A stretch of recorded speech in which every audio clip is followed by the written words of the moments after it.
Hello viewer, स्वागत है आपका मेरे YouTube channel study with doctor Pavan Oberoi पर। मैं doctor Pavan Oberoi, head of department faculty of commerce, Bhagwati college Meerut. Viewers, इस वीडियो में मैं आपसे डिस्कस कर रहा हूँ सीसीएस यूनिवर्सिटी मेरठ में जो एमकॉम सेकेंड ईयर में प्राइवेट में आपका पेपर है securities laws and capital market. तो उसका मैं पार्ट जो है 4 आपसे डिस्कस कर रहा हूँ। ठीक है व्यूअर्स, और ये पार्ट 2 तरीके से मैं अपलोड करूंगा। एक तो जो भी कैंडिडेट्स टीजीटी, पीजीटी और एनटीए नेट की तैयारी कर रहे हैं उनके लिए भी है। तो ये जो important MCQs question on commerce है उसमें जो मिसलिनियस क्वेश्चन बैंक है तो उसकी मैंने प्लेलिस्ट बना रखी है। तो वहाँ पर मैंने आपको 50,000 क्वेश्चन देने का एक टारगेट दे रखा है, इकोनॉमिक्स पे भी और कॉमर्स पे भी, हिंदी इंग्लिश दोनों में। क्योंकि व्यूवर्स को बुक्स में तो देखिए अनलिमिटेड ही क्वेश्चंस मिलते हैं और मेरे उसी प्लेलिस्ट में 50,000 क्वेश्चंस का मैंने टारगेट रखा है आपको देना। आगामी जो है 6 महीने के अंदर अंदर मैं 50,000 क्वेश्चन उसमें अपलोड करूंगा। ठीक है व्यूवर्स, बाकी तो ये आपकी एमकॉम की जो प्लेलिस्ट है इसमें तो अभी सीसीएस यूनिवर्सिटी चल रहा है तो इसके सिलेबस के अकॉर्डिंग चलेगा। अगर किसी और यूनिवर्सिटी के अकॉर्डिंग मुझे पढ़ाना है तो उसके अकॉर्डिंग चलेगा। ठीक है व्यूवर्स, फर्स्ट टाइम मेरा चैनल देख रहे हैं तो study with doctor Pavan Oberoi को सब्सक्राइब कर लीजिएगा और उसकी प्लेलिस्ट जरूर विजिट करिएगा। प्लेलिस्ट में ही आपको सारे पेपर्स मिलेंगे। ठीक है, सारे आपको एमसीक्यूज मिलेंगे। दूसरा, अगर कोई भी व्यूवर्स एमसीक्यूज 500 क्वेश्चंस का एक एमसीक्यूज खरीदना चाहता है तो 100 रुपये वो आप मेरे अकाउंट में जमा करा देंगे। नीचे डिस्क्रिप्शन बॉक्स में मोबाइल नंबर दे रखा है, आप कॉल करके उसमें 100 रुपये जमा करा सकते हैं। तो आपको एक 500 क्वेश्चन का क्वेश्चन बैंक दे दिया जाएगा, आपको व्हाट्सएप कर दिया जाएगा। और दूसरा, अगर आप सीसीएस यूनिवर्सिटी का एमकॉम का, बीकॉम का या बीए का एमसीक्यू सीरीज़ में क्वेश्चन पेपर मंगाना चाहते हैं तो केवल 10 रुपये आपसे नॉर्मल से चार्ज लिए जाएंगे और आपको वो क्वेश्चन बैंक आपको क्वेश्चन पेपर आपको सीसीएस यूनिवर्सिटी का दे दिया जाएगा। ठीक है व्यूवर्स, अगर कोई टीजीटी पीजीटी की भी तैयारी कर रहा है तो उसका भी केवल 10 रुपये आपको लेकर के चार्ज, आपको कॉमर्स और इकोनॉमिक्स हो, चाहे हिंदी हो, चाहे समाजशास्त्र हो, चाहे आपका कोई भी सब्जेक्ट हो, शारीरिक विज्ञान हो, कला हो, तो वो भी आपको जो है प्रोवाइड करा दिया जाएगा। ठीक है व्यूवर्स, चलिए नेक्स्ट पार्ट डिस्कस करते हैं। डीमैट खाता खोलने से संबंधित शुल्क है। तो तीनों ही हैं, खाता खोलने की फीस, वार्षिक रखरखाव शुल्क और लेन देन शुल्क। तो सही आंसर है ऑप्शन डी ये सभी। वर्तमान में प्रतिभूति स्वामी को भौतिक रूप में रखने की आवश्यकता नहीं है। तो यह कथन है बिल्कुल सत्य। निक्षेपागार सहभागियों के साथ मिलकर बाजार सहभागियों के संपर्क में रहता है। यह भी कथन बिल्कुल सत्य है। डिपॉजिटरी पार्टिसिपेंट होता है तो डिपॉजिटरी पार्टिसिपेंट डिपॉजिटरी एजेंट भी होता है और डिपॉजिटरी मध्यस्थ भी होता है। तो सही आंसर है ए और बी दोनों। लोअर सर्किट में कारोबार कितने समय के लिए रोक दिया जाता है? 45 मिनट के लिए। सर्किट फिल्टर की अधिकतम सीमा होती है 1 दिन में 20%। ऊपर सर्किट कब लगता है? तो शेयर में केवल खरीदार ही रह जाते हैं, ठीक है, तब लगता है। लोअर सर्किट कब लगता है? जब बाजार में केवल बेचने वाले ही हों। देखिए दोनों में अंतर है। अगर ऊपर सर्किट उस स्थिति में लगता है शेयर में जब केवल खरीदार ही रह जाते हैं, और लोअर सर्किट तब लगता है जब बाजार में केवल बेचने वाले ही हों। ठीक है। सीडीएसएल की मुख्य विशेषताएं क्या हैं? तो ऑनलाइन निक्षेपागार, अभिलेखों को रखना और न्यूनतम फीस, ये सभी हैं। निक्षेप व्यवस्था के प्रमुख घटक में सम्मिलित नहीं है, तो वो है आपका आधार कार्ड। डीमैटेरियलाइज्ड होने वाली प्रतिभूतियां हैं तो ऋण पत्र, म्यूचुअल फंड यूनिट और सरकारी प्रतिभूतियां है ना, तो ये सभी हैं। निपटान संख्या में कितने अक्षर होते हैं? 7। निवेशक द्वारा अपनी प्रतिभूतियों के बदले ऋण लेने की प्रक्रिया को कहते हैं गिरवी। नकद लाभांश देने का कार्य कहलाता है तो वो आपका नकद कॉर्पोरेट कार्य कहलाता है। ठीक है। निम्नलिखित में से कौन सा पीएसबी NSDL में रखता है। तो कैनरा बैंक, आपका यूनियन बैंक और ओरिएंटल बैंक ऑफ कॉमर्स, है ना। तो ये सभी है। नेशनल सिक्योरिटीज़ डिपॉजिटरी लिमिटेड, जो कि NSDL का पूरा नाम है, नेशनल सिक्योरिटीज़ डिपॉजिटरी लिमिटेड, किसके द्वारा प्रोद्योगिकी यानी कि प्रमोट किया जाता है? तो IDBI बैंक, UTI और NSE सभी के द्वारा। निम्नलिखित में से कौन एक डिपॉजिटरी द्वारा आयोजित किया जाता है? शेयर, डिवेंचर और सरकारी प्रतिभूतियाँ। तो सही आंसर है ये सभी। डिपॉजिटरी की तुलना निम्नलिखित में से किससे की जा सकती है? बैंक से। BSE की CDSL में कितने प्रतिशत हिस्सेदारी है? तो वह है 50.05%। CDSL की प्रारंभिक पूंजी कितनी थी? वो थी 105 करोड़ रुपए लगभग। डीमैट खाते कितने प्रकार के होते हैं? तो तीनों ही प्रकार हैं। नियमित डीमैट खाता भी, रिपेट्रिएबल डीमैट खाता और नॉन रिपेट्रिएबल डीमैट खाता। तो सही आंसर है ये सभी।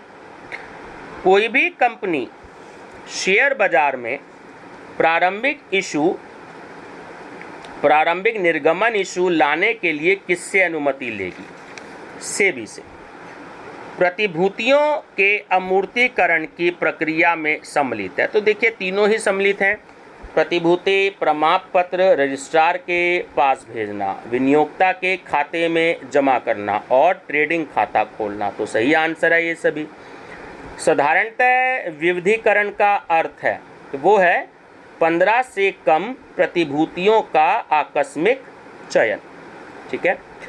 पोर्टफोलियो में सम्मिलित है तो स्टॉक मार्केट की प्रतिभूतियां, यथावर्त संपत्तियां और बुलियन एवं पुरातत्व, ये सभी सम्मिलित होते हैं।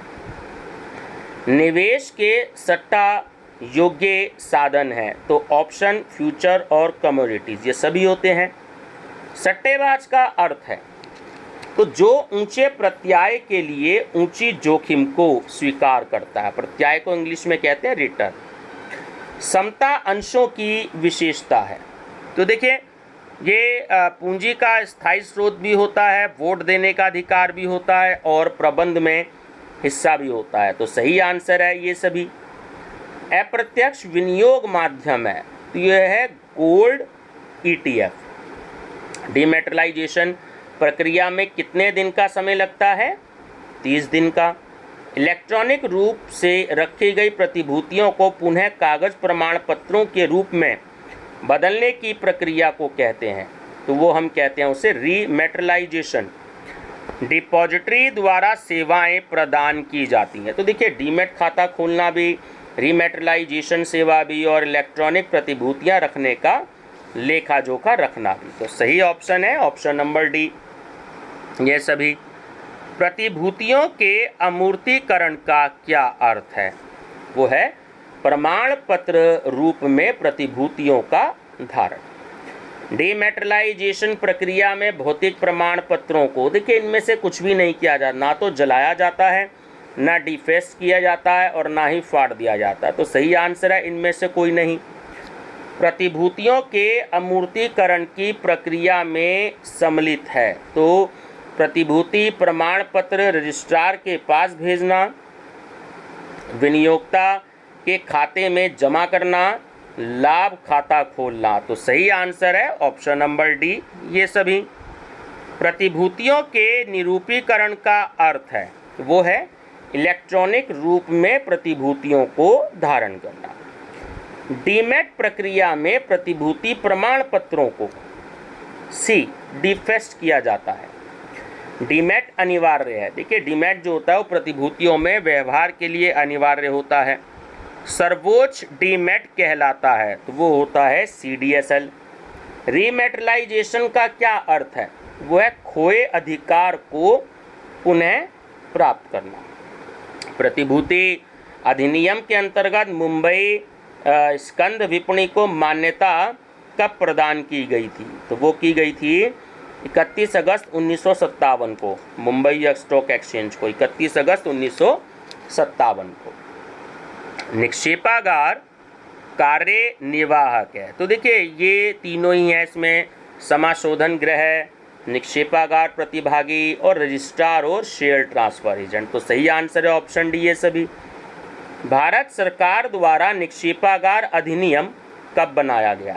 सन 1996 में। निक्षेपागार का प्रमुख कार्य क्या है?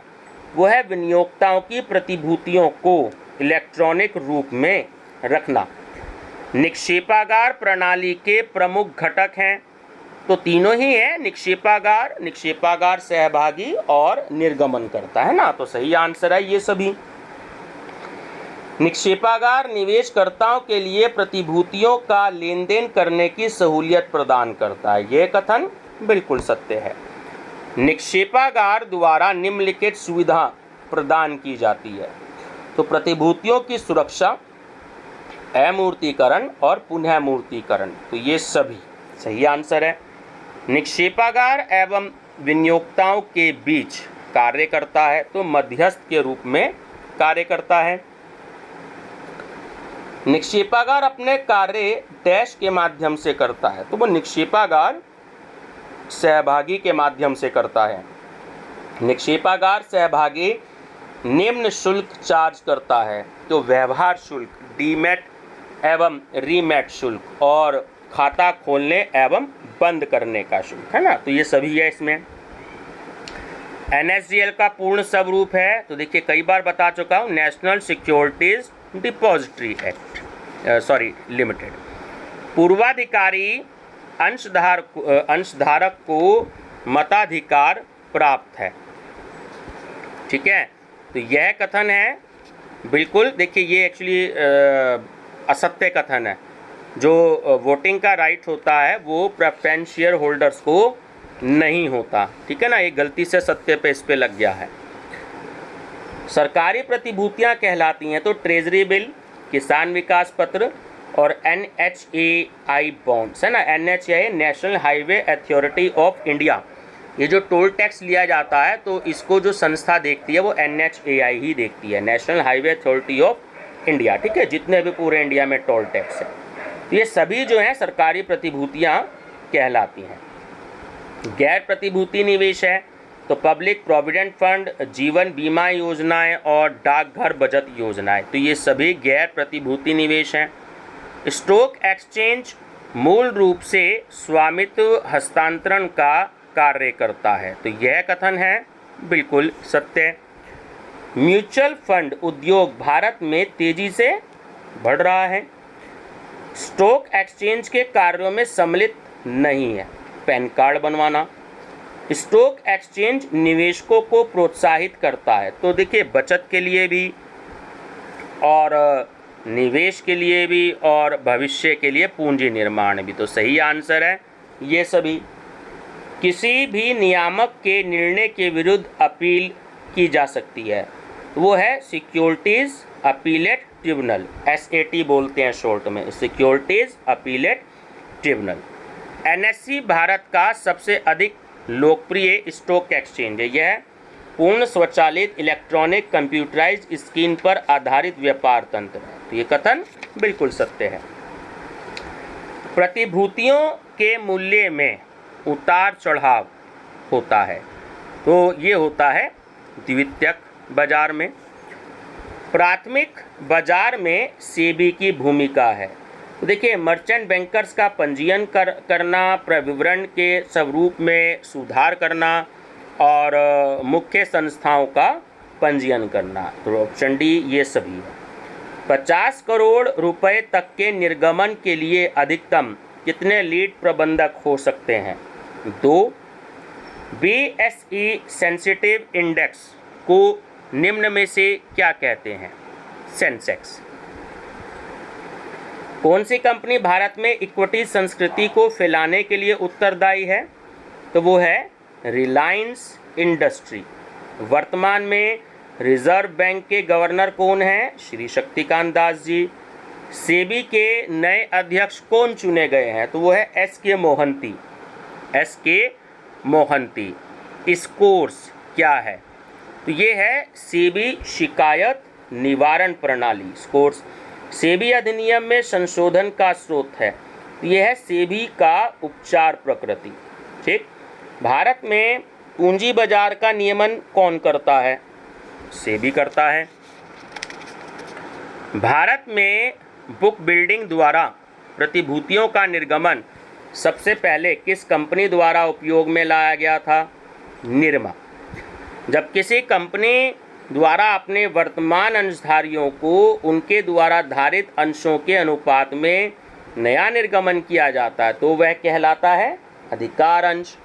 प्रतिभूति अथवा स्कंद विपणी निजी रूप से संगठित बाजार होते हैं जिनका प्रतिभूतियों में व्यापार को सुगम बनाने के लिए प्रयोग किया जाता है। तो यह कथन है हस्बैंड एवं डाकरे का। संस्थागत निवेश विभाग का प्रमुख कार्य है। तो ये देखिए, ये तीनों ही हैं। पारस्परिक कोषों की देखरेख करना, विदेशी निवेश संस्थाओं के लेन देन की देखरेख करना और विलय और अधिग्रहणों से संबंधित क्रियाकलापों की देखरेख करना। तो सही आंसर है ऑप्शन डी, ये सभी। सेबी अधिनियम में वर्ष 2002 में संशोधन करके शक्तियां प्रदान की गईं। तो ये तीनों ही हैं कि स्कंद विनिमय केंद्रों को नियंत्रित एवं विनियमित करने की शक्ति, शुल्क एवं जुर्माना लगाने की शक्ति और स्कंद विनिमय केंद्रों या उसके अधिकारियों की गतिविधियों की जांच करने की शक्ति। तो सही आंसर है ऑप्शन डी, ये सभी। सेबी प्रबंधन में रिजर्व बैंक द्वारा कितने सदस्य नामांकित किए जा सकते हैं? एक, एनएसई के क्लियरिंग और सेटलमेंट के कार्य किए जाते हैं तो वो नेशनल सिक्योरिटी क्लियरिंग कॉरपोरेशन द्वारा किए जाते हैं। निम्नलिखित में से कौन सा कथन सेबी के बारे में सही नहीं है? तो वर्तमान में यह एक गैर वैधानिक निकाय है ना। निम्नलिखित में से कौन सेबी का कभी भी अध्यक्ष नहीं रहा? अशोक गांगुली। निम्नलिखित में से कौन सा शब्द स्टॉक एक्सचेंज से संबंधित नहीं है?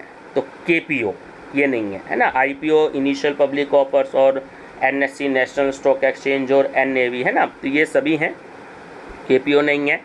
सेबी अध्यक्ष की नियुक्ति कितने वर्ष के लिए की जाती है? इनका कोई भी कार्यकाल तय नहीं है। सेंसेक्स में कितनी कंपनियां शामिल हैं? 30। सेंसेक्स में उतार चढ़ाव के लिए निम्नलिखित में से कौन जिम्मेदार है? तो मौद्रिक नीति, राजनीतिक स्थिरता और महंगाई दर, ये सभी होते हैं।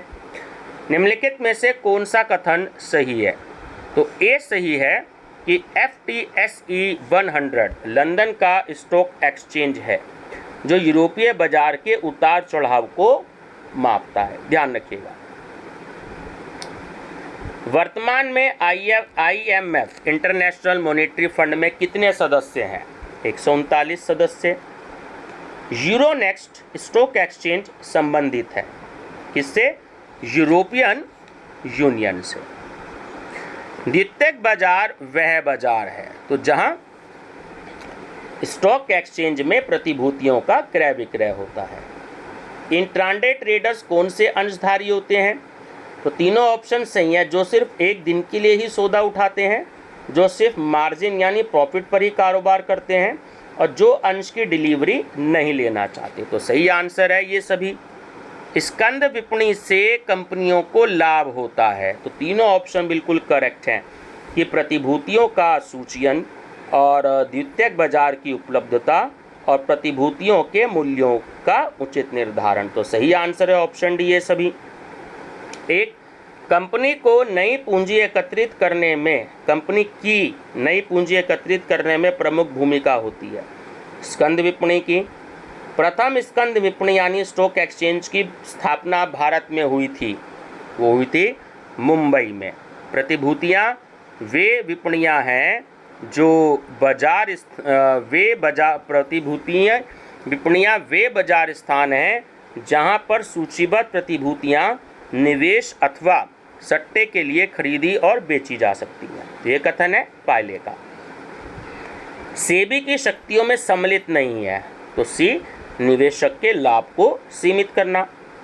सट्टेबाजी में सम्मिलित है तो तेजड़िया, मंदड़िया और चंचल परिकल्पक, ये सभी हैं। भारत में अंश दलाल के रूप में सम्मिलित हैं तो तीनों ही हैं, ICICI securities limited, Religare securities limited और HDFC सिक्योरिटीज़ लिमिटेड, तो ये सभी हैं। भारतीय प्रतिभूति एवं विनिमय बोर्ड की स्थापना कब हुई थी? तो ये हुई थी 12 अप्रैल 1988 को, है ना, जिसे हम कहते हैं सेबी, 12 अप्रैल 1988 को। सेबी का प्रधान कार्यालय कहाँ है या कहाँ स्थित है? मुंबई में। सेबी एक वैधानिक बोर्ड है, यह कथन है सत्य। सेबी प्रबंधन बोर्ड में कुल कितने सदस्य हैं? 9। सेबी अध्यक्ष की नियुक्ति कौन करता है? केंद्रीय सरकार। वर्तमान में सेबी अध्यक्ष कौन है? अजय त्यागी। सेबी ने सार्वजनिक निर्गमन के लिए पहली बार विस्तृत दिशा निर्देश किस वर्ष में जारी किए थे? 2000 में। अंश दलाल की अधिकतम उम्र कितनी होनी चाहिए? 65 वर्ष। ठीक है, 65 वर्ष। अंशों के निर्गमन हेतु प्रविवरण का निर्गमन आवश्यक है, तो वो है सार्वजनिक कंपनी। प्रवर्तक कौन होते हैं? तो तीनों ही आंसर सही हैं कि वह व्यक्ति जिनके मस्तिष्क में कंपनी खोलने का विचार आया, प्रवर्तन संबंधी कार्य करने वाला व्यक्ति और जोखिम लेने वाला व्यक्ति, तो सही आंसर है ऑप्शन डी है सभी। चार्टर्ड कंपनी कहलाती हैं तो bank of India, east India company और बैंक ऑफ जापान, है ना, ये सभी हैं। फेडरल रिजर्व बैंक किस देश का केंद्रीय बैंक है? अमेरिका का। जीडीपी के आधार पर भारत का कौन सा स्थान है? 7वां। भारत की सबसे बड़ी म्यूचुअल फंड संस्था कौन सी है? यूटीआई। भारतीय जीवन बीमा निगम की स्थापना कब हुई थी? 1 सितंबर 1956 को। नाबार्ड की स्थापना कब हुई थी? 12 जुलाई 1982 को। पूंजी बाजार के मध्यस्थ कहलाते हैं तो मर्चेंट बैंकर और अभिगोपक, ये दोनों कहलाते हैं।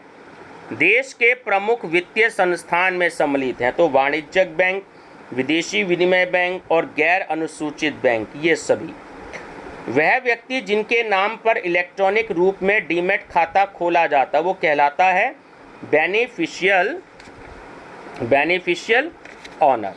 स्टॉक एक्सचेंज के इंस्पेक्शन तथा ऑडिट विभाग का प्रमुख कार्य है तो वो है क्रियाकलापों पर नज़र रखना। स्टॉक एक्सचेंज में व्यवहार किया जाता है पुनः क्रय विक्रय वाली प्रतिभूतियों में, ध्यान रखिएगा। कंपनी अधिनियम का अर्थ है तो वो है अंशों का आवंटन तथा हस्तांतरण पर नियमन।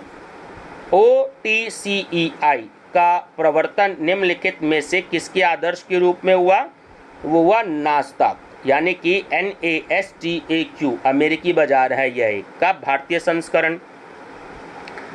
सेबी के दिशा निर्देशों के अनुसार ऐसे सभी पब्लिक इशू जिनकी राशि डैश से अधिक है अनिवार्य रूप से डीमैट खाते द्वारा इशू निकालना होगा 10 करोड़। सूचीयन एक अनुमति है जिसके द्वारा प्रतिभूति को स्कंद विपणि में व्यवहार करने का अधिकार प्राप्त हो जाता है, तो परिभाषा दी मुथमैन ने। सरकार द्वारा बट्टा पर निर्गमित दायित्व पक्ष जिनका भुगतान परिपक्वता की तिथि पर फेस वैल्यू पर किया जाता है तो कहलाता है ट्रेजरी बिल। नव निर्गमन बाजार में कार्यों में सम्मिलित है तो तीनों ही हैं। अभिगोपन क्रियाओं को प्रोत्साहन देना, नए निर्गमन से संबंधित सूचनाएं उपलब्ध कराना और नवीन प्रतिभूतियों के निर्गमनकर्ताओं की आर्थिक स्थिति के संबंध में आवश्यक सूचना एकत्र करना, तो सही आंसर है ये सभी। आशातीत प्रत्याय दर क्या है? तो तीनों ही हैं कि प्रत्याय दर का